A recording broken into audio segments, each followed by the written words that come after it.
Hola, hoy les vamos a hablar sobre el diseño gráfico en la década de 1930, una época que marcó un antes y un después en la historia visual.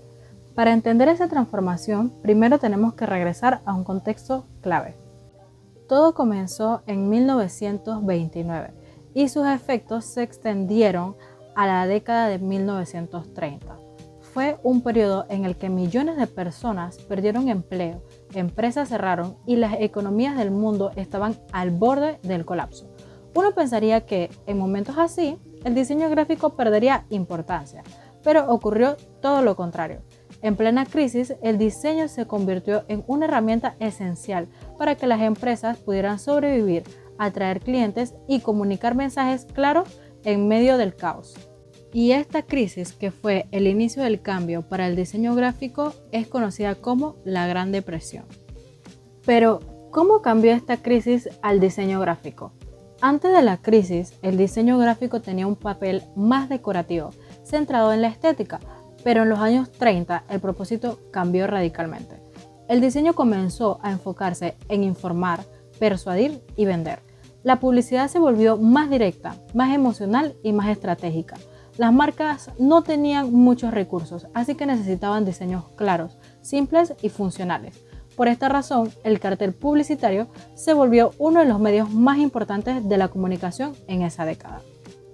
Ahora pasemos a dos conceptos que ayudaron a transformar la comunicación visual de los años 30, el New Deal y el American Way of Life. No fueron campañas como tal, pero sí generaron muchísimas campañas publicitarias y gubernamentales que influyeron directamente en el diseño gráfico. El New Deal fue un conjunto de programas, leyes y reformas implementadas por el presidente estadounidense Franklin Roosevelt para enfrentar la crisis económica causada por la Gran Depresión. ¿Qué buscaba el New Deal? Recuperar la economía, reformar el sistema financiero y proteger a las personas. ¿Y qué tiene que ver esto con el diseño gráfico? Muchísimo. Durante el New Deal surgieron campañas visuales enormes que buscaban informar a la población, motivar a participar en programas del gobierno, promover esperanza y unidad nacional, educar sobre trabajo, agricultura, salud y recuperación económica. Diseñadores, ilustradores y fotógrafos trabajaron para el gobierno creando carteles, folletos y campañas. De hecho, una de las agencias del New Deal, la Works Progress Administration, produjo carteles icónicos con estilos modernos, tipografías limpias y colores llamativos. Era diseño gráfico al servicio del país. El diseño se usó como herramienta social, no solamente como una herramienta estética.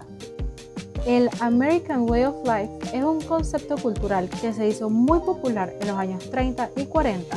Representa la idea de que Estados Unidos es un país de oportunidades donde con trabajo y esfuerzo cualquier persona puede prosperar. Prácticamente lo que hoy en día conocemos como el sueño americano. ¿Qué valores promovía? Libertad, prosperidad económica, familia y estabilidad, consumo y modernidad, optimismo ante el futuro. Este concepto fue clave para levantar el ánimo de la población después de la crisis. Durante la década de 1930, el diseño gráfico todavía no era conocido oficialmente como una profesión independiente.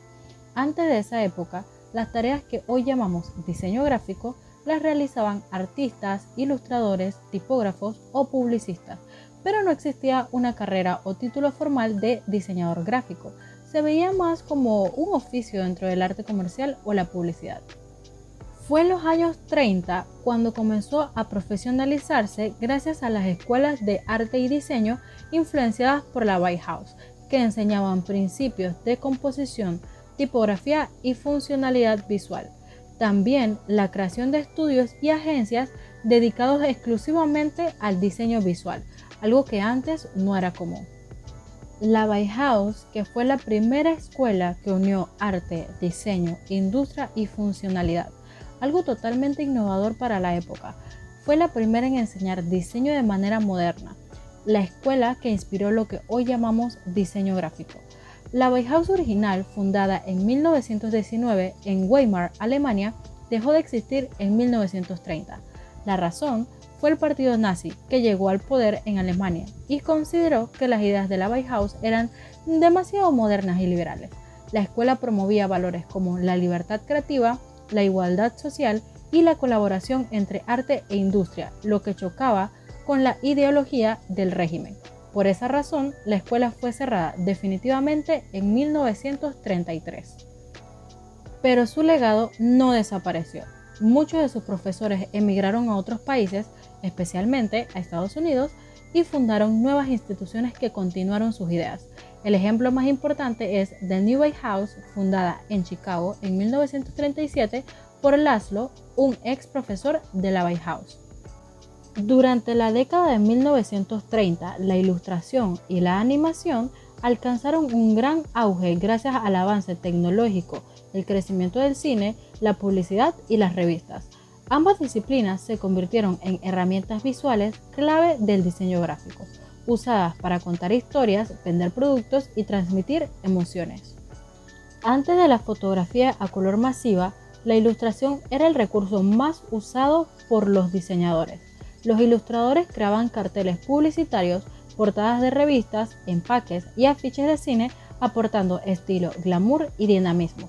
Las características: los colores planos y brillantes, influencia del arte deco, figuras elegantes, idealizadas y de estilo moderno, escenas optimistas que reflejaban progreso, lujo o felicidad. Ejemplos: ilustraciones para marcas como Coca-Cola, Lucky Strike o revistas como Vogue y Harper's Bazaar, que mostraban una estética sofisticada. La animación también creció de forma impresionante en los años 30, especialmente en Estados Unidos. Aunque se usaba más en el cine, su impacto fue enorme en el diseño visual y publicitario. Uno de los grandes hitos más destacados fue de Walt Disney, que en 1937 lanzó Blancanieves y los Siete Enanitos, el primer largometraje animado o color. Estas producciones mostraban la importancia del diseño de personajes, tipografía animada y composición visual, elementos que luego influyeron en la publicidad impresa. Pero, ¿qué relación tiene un animador con un diseñador gráfico? Los animadores y diseñadores compartían principios visuales: color, ritmo, forma, narrativa y composición. La animación ayudó a entender cómo el diseño podía contar historias visuales y mover emociones, algo que también se aplicó al diseño gráfico. ¿Qué es el Arte Deco? El Arte Deco fue un movimiento artístico y diseñado que surgió en Francia en 1920 y alcanzó su punto más alto en los años 30. Las características principales del Arte Deco en el diseño gráfico es formas geométricas y simétricas. Usaban líneas rectas, triángulo, zigzag y patrones repetitivos, todo para verse ordenado y elegante. 2. Colores ricos y contrastes. Empleaba tonos dorados, plateados, negros, azules profundos y rojo intenso que transmitían lujo y sofisticación. 3. Tipografía establecida y moderna. Las letras tenían formas geométricas y ornamentales, a menudo inspiradas en la arquitectura. El color y la tecnología en los años 30. Durante los años 30, el diseño gráfico cambió gracias al avance de la impresión a color ZMIK, que permitió crear carteles, revistas y anuncios con imágenes más vividas y atractivas. Por primera vez, el color no se usaba como decoración, sino como una herramienta emocional para captar la atención y transmitir sensaciones. Curiosidades: los primeros anuncios a color solían usar tonos rojos, dorados y azules para resaltar el lujo y la modernidad. La tipografía. Durante los años 30, la tipografía vivió una gran transformación gracias a los movimientos de Art Deco y Bauhaus, que buscaban modernidad, simplicidad y funcionalidad. Dejó de ser solo un elemento decorativo para convertirse en una parte esencial del mensaje visual. Entre sus usos se podría decir que se empezó a valorar la calidad visual y la legibilidad. Los diseñadores utilizaban las letras como formas gráficas, jugando con su tamaño, grosor, alineación. En los carteles y anuncios, la tipografía era protagonista, comunicaba elegancia, lujo, modernidad, según el estilo. En el Bauhaus se promovía eliminar los adornos innecesarios y usar letras geométricas y funcionales. El diseño tipográfico reflejaba la mentalidad de la época, el orden, el progreso y estética moderna. Entre las tipografías más comunes, algunas de las fuentes más utilizadas influyeron en esa década fueron la Futura de 1927, diseñada por Paul Renner. Representaba el espíritu del Bauhaus. Líneas limpias, geométricas, modernas.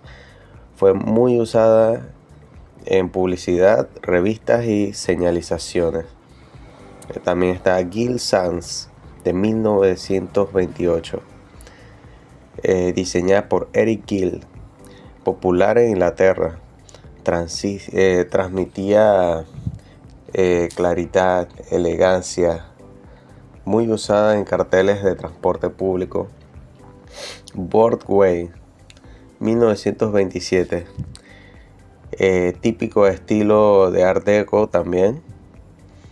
Letras con formas decorativas, curvas, terminaciones de lujo, muy usada también en carteles de cine y anuncios glamorosos. Y también está Cable en 1927, similar a Futura, con un toque más artístico y humanista, muy común en Alemania y publicaciones europeas.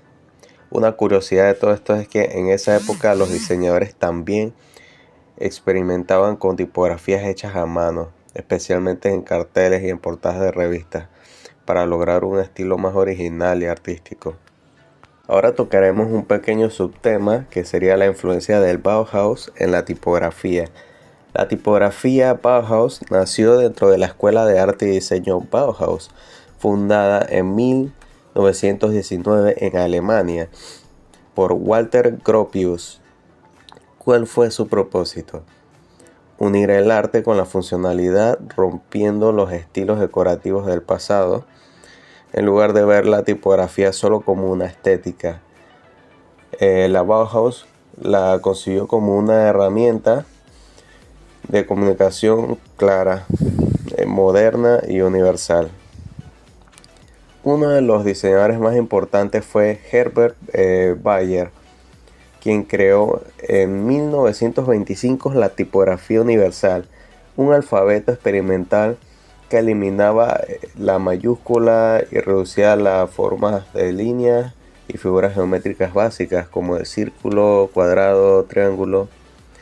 La idea principal era que la forma debía seguir a la función, es decir, el diseño debía servir al propósito comunicativo y no a la ornamentación. Las características principales de este tipo de tipografía eran simplicidad geométrica.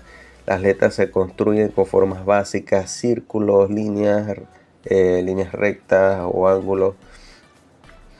Esencia de adorno, se eliminan los detalles decorativos para lograr un diseño limpio y funcional. Legibilidad y claridad. El objetivo era que el texto se leyera fácilmente sin distracciones visuales. Uso de la minúscula. Herbert Bayer propuso un alfabeto solo con minúsculas porque consideraba innecesarias las mayúsculas. La tipografía sans serif se abandona las serifas, que son las terminaciones decorativas que todos conocemos, para lograr un estilo más moderno, que ahí ya comenzaron a nacer las sans. Diseño modular. Las letras se diseñan siguiendo una cuadrícula o sistema racional, lo que facilitaba su reproducción industrial. Influencias del diseño moderno. La filosofía Bauhaus sentó la base de muchas tipografías contemporáneas como Futura, Helvética o Univers, que aún se usan en el diseño gráfico y señalización. Ahora hablaremos sobre las características del diseño de empaque, ya que en los años 30 los empaques se caracterizaban por tipografías decorativas como es el estilo Art Deco, de que ya estábamos hablando de eso, ilustraciones de productos o personas para atraer al consumidor, uso de colores planos y paletas limitadas por las técnicas de impresión que tenían en esos tiempos, diseños y materiales de empaque que usaban como lo sería el cartón, lata, vidrio, papel, con formas simples decoradas con gráficos, marcos y logotipos llamativos. Su diseño era tan cuidado que formaba parte del atractivo del producto. Estos productos se decoraban bastante, tenían mucho elementos, eran tan decorativos y tan bonitos que muchas de las personas lo reutilizaban como objeto de colección o decoración en sus hogares.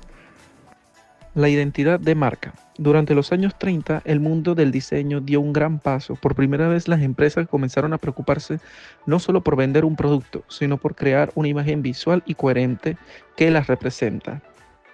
De la publicidad al concepto de marca. Antes de los años 30, publicidad era simple e indirecta. Mostrar el producto y su precio. Pero en esta década las marcas empezaron a entender que una imagen visual bien diseñada podía generar confianza, reconocimiento y fidelidad. Así nació la idea de identidad de marca, que incluía un logotipo, un símbolo reconocible, un estilo visual y coherente, como colores, tipografías, diseño de empaque y anuncios, una personalidad visual que refleja los valores de una empresa. Y ahora hablaremos de unos cuantos precursores del diseño gráfico de la década de 1930, y uno de ellos fue Herbert Bayer, de 1900 a 1985. Su travesía comenzó en Alemania y Estados Unidos. Ex profesor del Bauhaus y creador de la tipografía universal, promovió el diseño funcional y la comunicación clara. Fue pionero en el uso de la tipografía sans serif y el diseño modular. De 1978 a 1956. Su travesía también comenzó en Alemania. Fue diseñador de la tipografía futura en 1927, símbolo del movimiento moderno y de la Bauhaus. Su trabajo influyó enormemente en la estética tipográfica de los años 30. Representó la unión entre arte, tecnología y funcionalidad.